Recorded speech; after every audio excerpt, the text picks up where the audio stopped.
Selamat pagi anak-anak semua. Bagaimana keadaan kalian hari ini?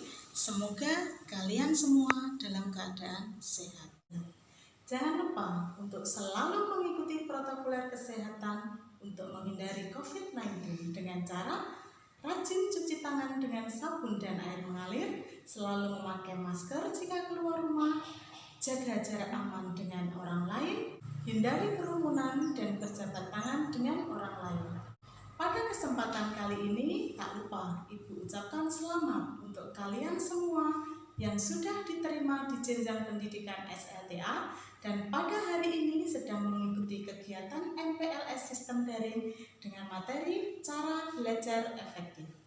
Anak-anak, ada satu hal yang selalu dilakukan baik itu oleh bayi, remaja, dewasa, hingga orang tua, yaitu belajar.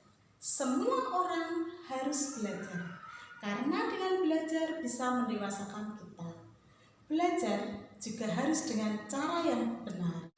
Apa itu belajar dan bagaimana cara belajar yang efektif? Mari kita simak materi berikut ini. Apa itu belajar? Belajar adalah suatu proses atau usaha yang dilakukan oleh individu untuk memperoleh perubahan tingkah laku dalam bentuk pengetahuan, keterampilan, dan karakter sebagai akibat dari suatu pengalaman. Pelajar yang baik tentunya harus belajar dengan baik. Belajar yang baik adalah belajar yang menghasilkan peningkatan pengetahuan, sikap, dan atau keterampilannya. Tetapi, apakah belajar yang kalian lakukan sudah benar dan berlangsung secara efektif? Bagaimana cara belajar yang efektif? Apa itu belajar efektif? Belajar efektif adalah belajar yang menyenangkan, terjadwal dengan baik, tidak memakan banyak waktu, dan tentunya dengan hasil yang maksimal. Mengapa belajar efektif sangat diperlukan? Karena untuk mencapai suatu keberhasilan dan suatu kesempurnaan. Ingat bahwa belajar kebut semalam tidak efektif dan tidak bermanfaat untuk siswa. Apa saja yang harus diperhatikan dalam belajar efektif? Yang pertama adalah buat suasana belajar yang nyaman. Yang perlu kalian lakukan adalah bagaimana cara membangun suasana belajar yang nyaman. Ada banyak cara untuk membuat mood belajar itu muncul. Kalian bisa belajar di taman, atau di tepi danau, atau di ruang keluarga tempat favorit kalian di rumah. Misalnya kalian lebih senang dengan belajar mendengarkan musik, juga bisa kalian lakukan. Yang kedua, merangkum pokok materi.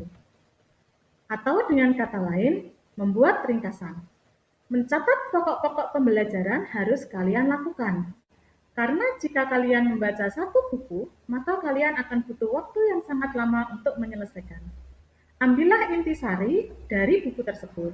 Hal ini akan membuat kemudahan kalian dalam mengingat dan juga mudah untuk memahami inti dari pelajaran tersebut. Yang ketiga, belajar bersama atau kelompok. Metode ini adalah metode yang paling efektif. Karena dalam suasana belajar berkelompok, otak kalian akan menjadi lebih rileks dalam menerima pelajaran atau materi yang akan diserap. Selain itu, hal-hal yang belum kalian ketahui akan lebih mudah diselesaikan dengan bekerja sama dalam kelompok. Metode yang keempat adalah metode mempersingkat atau memodifikasi menyerupai nama sesuatu. Metode ini biasanya digunakan bagi beberapa orang yang kesulitan dalam menghafal dengan cara menggunakan nama-nama yang hampir mirip untuk mengingat materi. Cara ini sangat efektif digunakan dan otak akan sangat mudah untuk mengingatnya. Misalnya dalam pelajaran biologi, untuk mengingat urutan klasifikasi hewan vertebrata, maka digunakan jembatan keledai, pisang Ambon rasanya agak manis.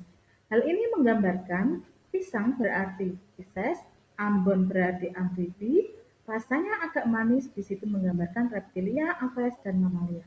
Contoh yang kedua adalah Pak Mehmet anaknya 3. Ini adalah singkatan atau jembatan keledai yang digunakan untuk mengingat urutan pembelahan mitosis, yaitu profase, metafase, anafase, dan telofase. Yang kelima adalah belajar dengan praktek. Cara belajar ini juga akan membuat Anda atau kalian merasa tidak cepat bosan. Misalnya, pada saat kita mempelajari botani atau avertebrata, kita bisa belajar sambil mengamati tumbuh-tumbuhan, hewan, atau apapun. Dengan itu, maka cara belajar kita menjadi lebih asik dan menyenangkan. Yang keenam yaitu belajar rutin. Dengan rutin belajar, tentunya kalian akan semakin mudah untuk mengingat hal-hal yang sudah kalian pelajari. Yang perlu kalian lakukan adalah belajar rutin, bukan terlalu lama belajar. Seperti belajar pada saat pagi hari 30 menit, siang hari 30 menit, sore hari 30 menit, pada saat malam hari bisa belajar 30-60 menit. Cara ini sangat efektif dan pikiran juga akan tetap dalam keadaan rileks daripada harus belajar terlalu lama. Yang ketujuh adalah mengerti, bukan menghafal.